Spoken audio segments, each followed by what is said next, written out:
Israel actually plans to exterminate the entire Arab Muslim population of the world. And the Muslims know this.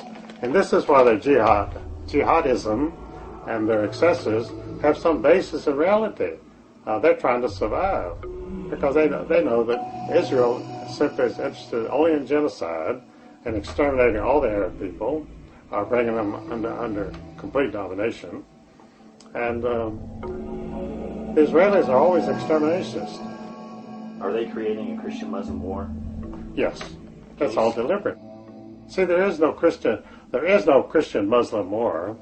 Now, I have filed legal papers in this town here before in a law case that I have going on, in which I say frankly that 1 billion Christians and 1 billion Muslims are now at a war to the death with each other, and the only victor will be the state of Israel, because Israel is getting rid of all of its rivals and all of its competitors at one fell swoop. It's a brilliant move, and it's also totally calculated and ruthless.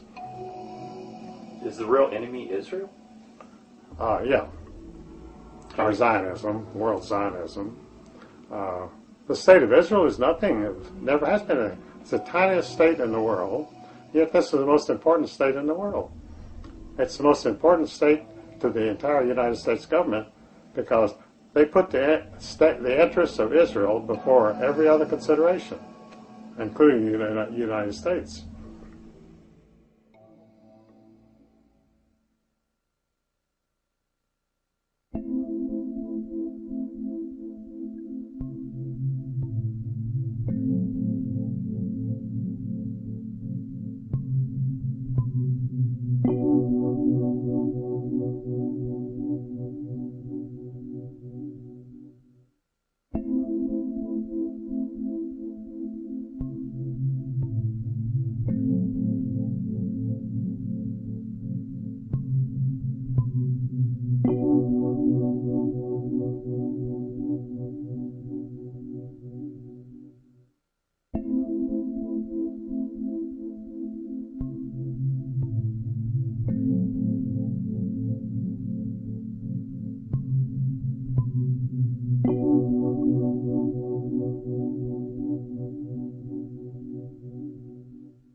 Well, Ezra is the dominant intellectual of the 20th century, and 4 of his proteges have been named have been given the Nobel Prize for Literature after he edited the work.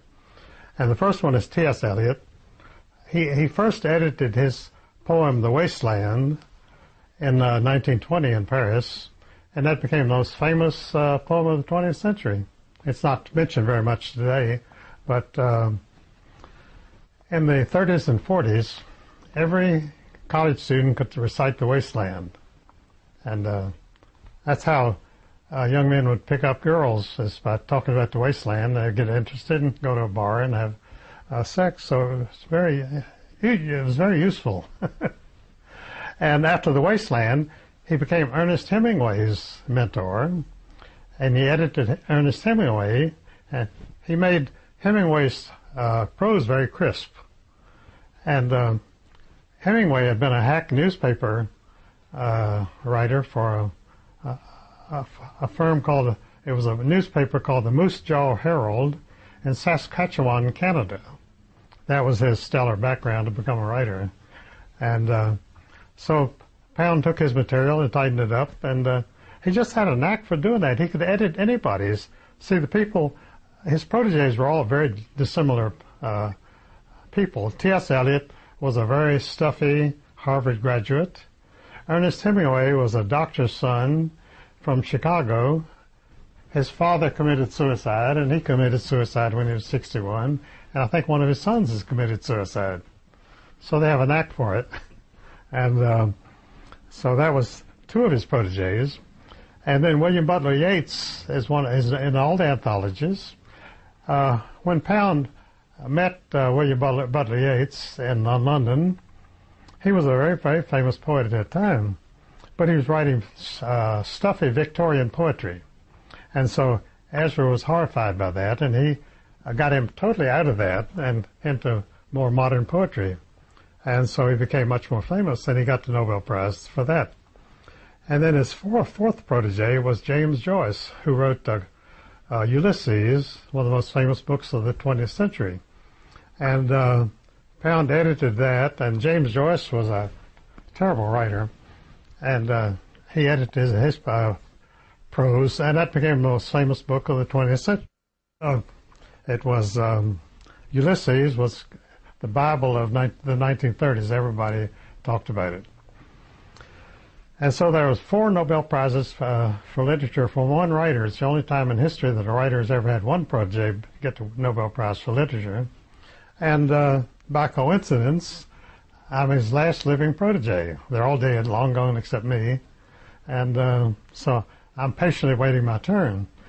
And Ezra Pound himself was never named for the Nobel Prize, although 4 of his pupils were, simply because he never cultivated the establishment. He never, well, in the 1930s and 1940s, you really had to be a very active, outspoken pro-communist to get anywhere. So, of course, he was totally ignored by everybody, except the public. The public liked his work. And his novels were all bestsellers.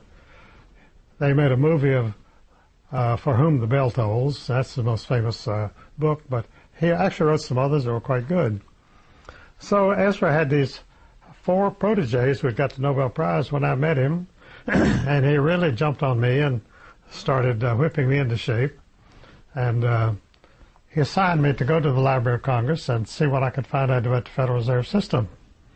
Well, I really had a knack for research, and I found out the entire history of the Federal Reserve System, which is the greatest swindle ever known in history, where a group of private bankers conspired criminally to take over the money and credit of the United States, which they did in 1913, and they passed the Federal Reserve Plan through the Democratic Party in Washington, D.C., and it became a law of Congress. And this law handed over to this private bank all of the money and credit of the United States, which was a pretty good day's work. And they've kept it ever since, because they set it up as a monopoly so that the stock of the Federal Reserve banks could never be traded publicly.